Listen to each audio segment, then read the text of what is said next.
গভীর জঙ্গলের এক ছোট্ট গ্রামে বাস করত সরল চাষি রামু। একদিন ঝড় বৃষ্টির মাঝে বরগাছের নিচে পেল এক অপরূপ সুন্দরী, যার পিঠে ছোট্ট দুটি ডানা। সে ছিল স্বর্গের পরী চন্দ্রিকা, যার ডানা ভেঙে মাটিতে পড়েছিল। রামুর আশ্রয়ে সুস্থ হয়ে উঠল চন্দ্রিকা, আর ধীরে ধীরে তাদের মধ্যে গড়ে উঠল এক অপরূপ ভালোবাসা। তবে চন্দ্রিকা স্বর্গে ফেরার সময় এলো, রেখে গেল জাদুর ফুল। কিন্তু তাদের গল্প এখানেই শেষ নয়। গল্পটি সম্পূর্ণ শুনতে থাকুন। আমাদের এই চ্যানেলে নতুন হয়ে থাকলে একটি লাইক আর চ্যানেলটি সাবস্ক্রাইব করে যাবেন। এক সময়ের কথা, গভীর জঙ্গলের পাশে ছোট্ট একটি গ্রামে বাস করত সরল চাষি রামু। তার জীবনের সবটুকু সময় কাটত ফসল ফলানোর কঠিন পরিশ্রমে। দিনে মাঠে কাজ করত, রাতে কুঁড়ে ঘরে এসে ক্লান্ত শরীর নিয়ে ঘুমিয়ে পড়ত। তার জীবনে সুখ বলতে ছিল প্রকৃতির সঙ্গ, গ্রামের সরল মানুষগুলো আর তার জীবনের পরিশ্রমের ফলানো ফসল। একদিন বিকেলে রামু মাঠে কাজ করছিল। সেদিন আকাশে মেঘে ঢাকা পড়ে গিয়েছিল।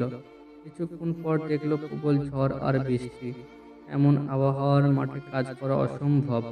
তাই রামু পাশের বড় বরগাছের নিচে আশ্রয় নিল। বৃষ্টি থামার অপেক্ষায় বসে থাকতে থাকতে হঠাৎই রামু দেখলো গাছের নিচে কিছু একটা মিটমিট করে আলো জ্বলছে। সেখানে গিয়ে দেখলো এক অপরূপ সুন্দরী মেয়ে মাটিতে অজ্ঞান হয়ে পড়ে আছে। তার গায়ে ঝকঝকে সোনালী রঙের পোশাক, আর চুলগুলো যেন সূর্যের আলোতে গলে যাওয়া সোনা। তবে অবাক করা বিষয় ছিল পিঠে থাকা দুটি ছোট ছোট ডানা। রামু মেয়েটির মুখে পানি ছিটিয়ে তাকে জাগিয়ে তোলার চেষ্টা করলো। একটু পর মেয়েটি ধীরে ধীরে চোখ খুলল। তার চোখ ছিল গভীর আর মোহময়। মেয়েটি অসহায় কণ্ঠে বলল, আমি কোথায়, তুমি কে?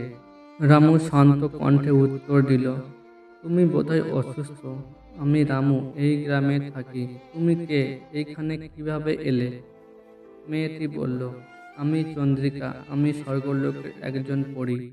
ঝড়ের সময় আমার ডানাগুলো ভেঙে গেছে, তাই আমি মাটিতে পড়ে গেছি। আমি আর উঠতে পারছি না। রামু বিস্ময়ে হতবাক হলো। মেয়েটির অসহায় চেহারা দেখে মায়ায় পড়ে গেল।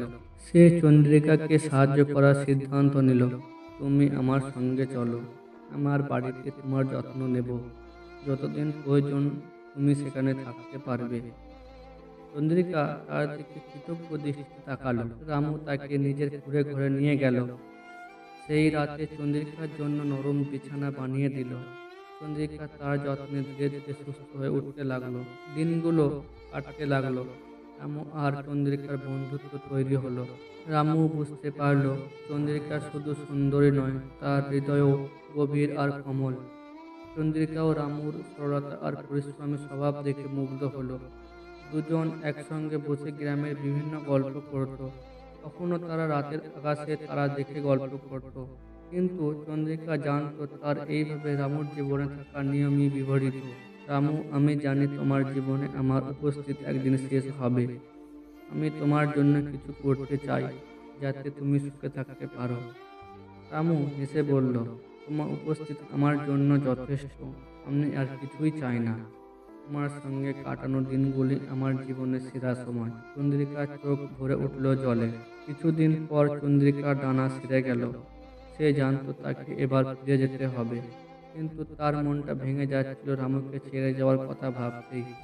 যাওয়ার সময় চন্দ্রিকা রামুকে একটি সোনালী ফুল দিল।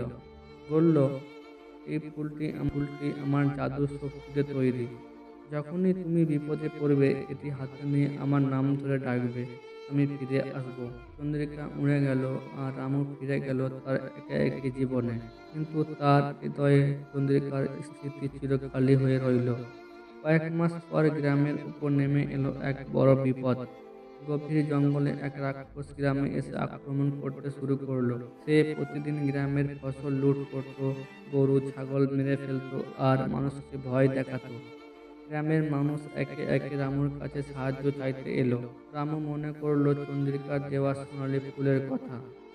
সে ফুলটি হাতে নিয়ে গভীর মন থেকে ডাকলো, চন্দ্রিকা, তুমি কোথায়? আমাদের বাঁচাও। মুহূর্তের মধ্যে সোনালী সোনালী আলোতে চারপাশ ঝলঝল করে উঠল। চন্দ্রিকা এসে দাঁড়ালো রামুর সামনে। রামু সব ঘটনা তাকে খুলে বলল। চন্দ্রিকা বলল, ভয় পেও না, আমি আছি। সে তার জাদুর শক্তি দিয়ে রাক্ষসকে বশে আনলো। রাক্ষস প্রতিজ্ঞা করলো সে আর কখনো মানুষের ক্ষতি করবে না।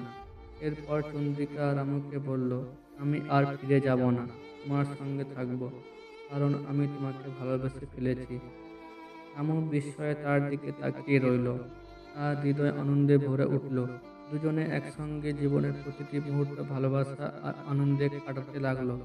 চন্দ্রিকা জাদুর শক্তি এবং রামুর পরিশ্রমের মিশনে গ্রামটি হয়ে উঠল স্বর্গের মতো। তাদের ভালোবাসার গল্প ছড়িয়ে পড়ল চারিদিকে।